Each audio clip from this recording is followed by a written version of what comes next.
waaw asalaamaaleykum waa Sénégal asalaamaaleykum waa Afrique rawatina waa Touba Mbacké yéen ñi nga xam ne tey yéenay béggee Baye Dame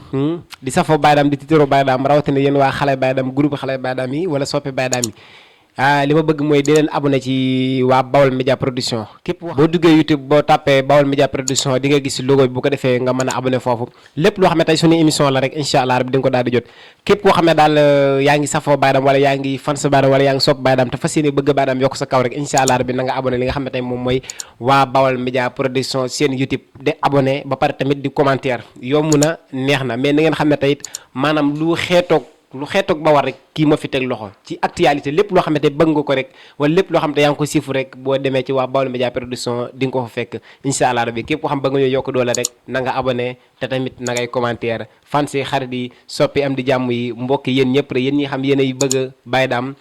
di safoo Baye Dame na ngeen abonné te xam ne tey lii mooy sama yokkute lii mooy yokkute waa Bawol Média Production jaa ngeen jëf